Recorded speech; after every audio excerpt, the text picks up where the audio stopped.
Olá, sejam todos bem-vindos. O fascismo, enquanto ideologia, certamente foi algo histórico, algo realizado e algo que tem componentes específicos. Contudo, foi tão impactante na cultura que até hoje nós temos traços que nos aproximam do fascismo, ou melhor, até hoje nós vemos alguns elementos forjados pela ideologia fascista, como que absorvidos pelo senso comum e manifestos por muitas pessoas como se fossem verdades universais, quando na verdade são componentes de uma ideologia que a gente pode estudar em termos históricos.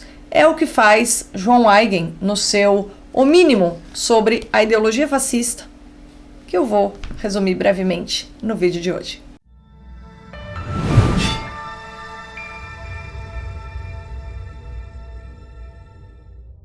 Para quem não conhece o João Huygens, ele tem um canal aqui no YouTube em que ele fala sobre justamente fascismo, nacionalsocialismo, tudo aquilo que aconteceu nos anos 30, comparações com a ideologia comunista. Então ele é um estudioso dessas ideologias, mas ele começou estudando o fascismo justamente para tentar compreender como nós poderíamos corrigir esta disseminação, esse uso indiscriminado do termo fascista que nós observamos no debate político contemporâneo. Então há um uso indiscriminado, porque de fato o fascismo foi um movimento que não aconteceu apenas na Itália, mas aí a gente tem que discriminar o fascismo propriamente dito, enquanto ideologia constituída, tendo em Gentili um dos seus teóricos principais, na verdade, o grande sintetizador do fascismo, e tem uma cartilha e está associado ao nome de Mussolini. É preciso discriminar, diferenciar isso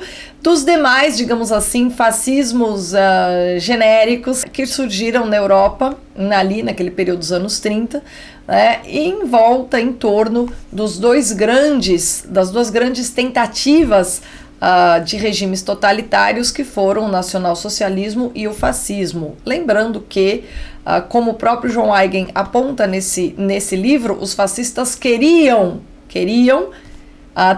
constituir um Estado totalitário e não conseguiram, enquanto os alemães foram um pouquinho mais bem-sucedidos.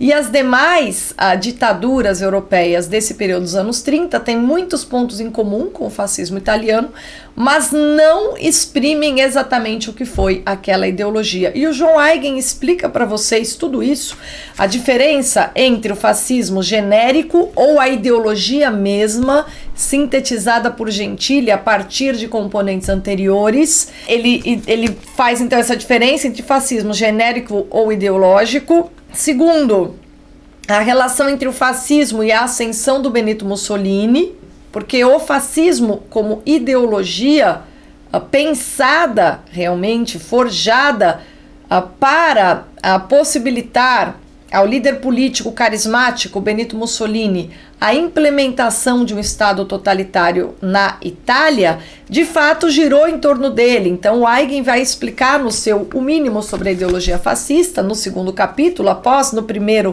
ter diferenciado na introdução, ele diferencia o fascismo genérico do ideológico.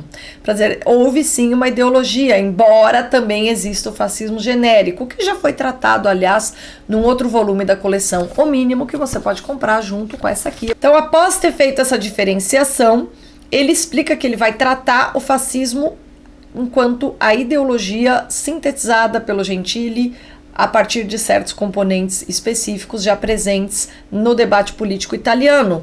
No segundo capítulo, em que ele atrela e mostra a relação entre o fascismo e Benito Mussolini, ele mostra de que forma que o Mussolini foi uma figura central em torno da qual uma série de intelectuais vão propor o que será a ideologia fascista que lhe facultaria, que lhe permitiria implementar um governo totalitário. Então, o Benito Mussolini atraiu para perto de si uma série de candidatos a intelectuais do regime, e nesse sentido ele foi a figura carismática em torno da qual a ideologia foi constituída. Mas o que o Huygens quer dizer aqui? Ele fala, olha, não é que primeiro existiu a ideologia fascista, depois Mussolini chega ao poder com ela, não. Benito Mussolini era um eminente político, foi uma figura importante no Partido Socialista e tem uma trajetória que vai alçá-lo ao poder. Então não é pela ideologia que ele chega ao poder, mas é ao estar no poder que ele, digamos assim, será o eixo em torno do qual se constituirá essa ideologia. No terceiro capítulo, ele começa a falar do primeiro grande componente fundamental da ideologia fascista, que é o sindicalismo. E aí ele vai explicar justamente a relação entre o fascismo enquanto ideologia e a sua origem etimológica, que é o fascio. O que é o fascio? No sumário, a gente observa o objeto do qual será inspirado o nome do fascismo, que é este aqui, como vocês estão observando, no Império Romano, este machado que representava a execução da lei, ele era protegido por uma espécie de tubo formado por vários gravetos, era um feixe de gravetos retidos por faixas de couro.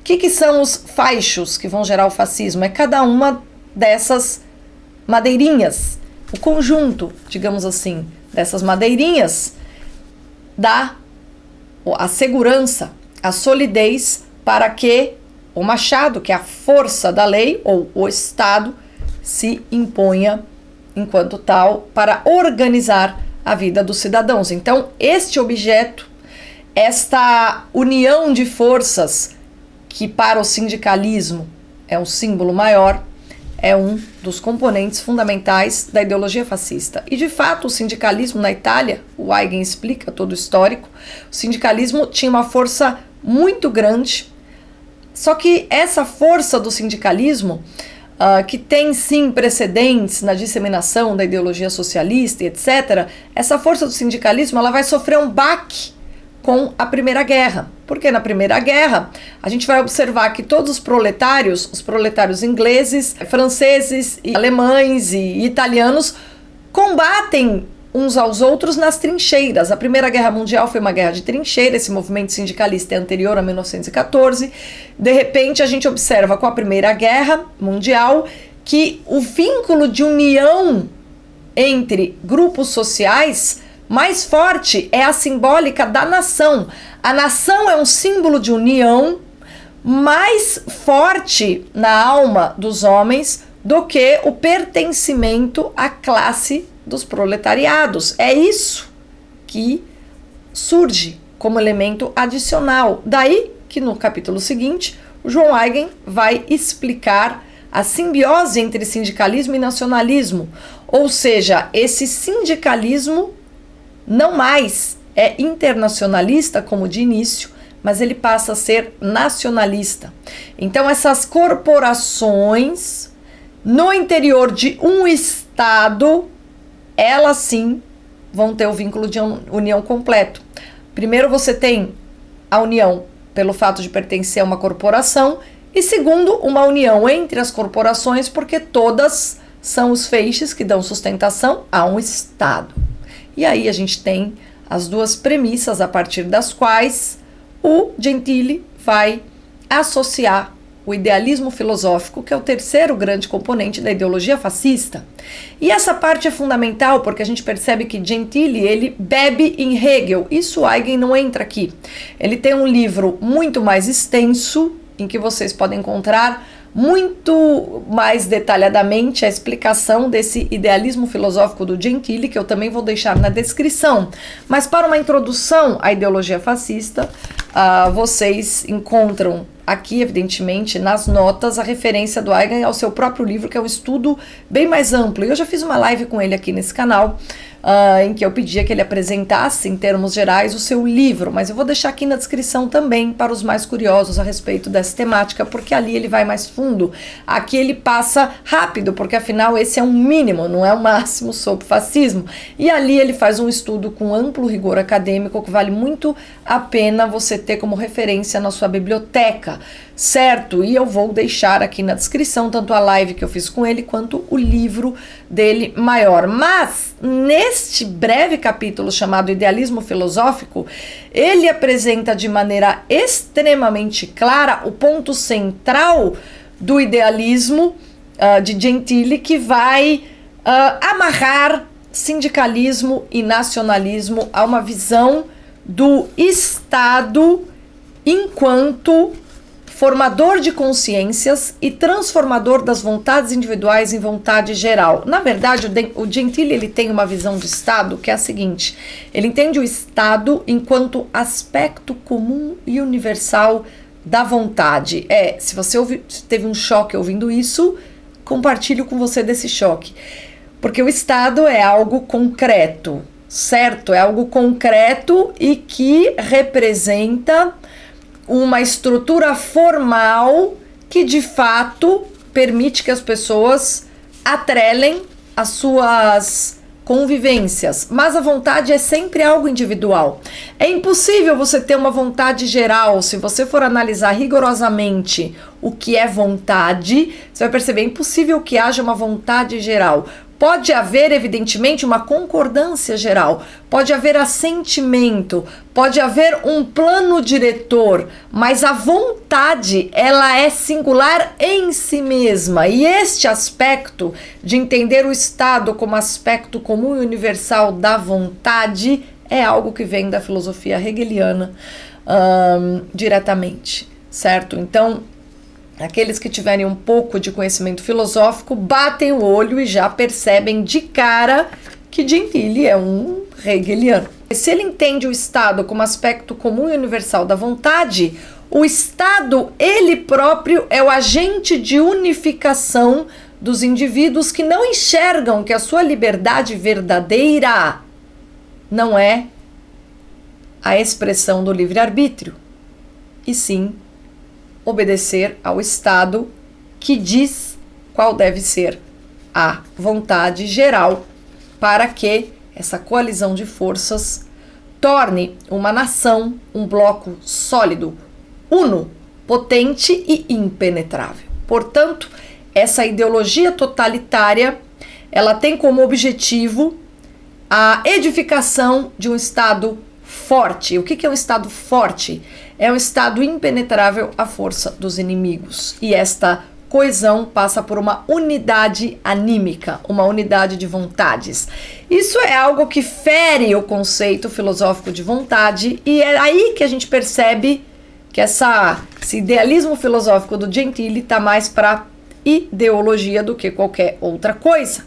Essa noção de Estado de Gentili, ela é de fato a noção de um Estado absoluto.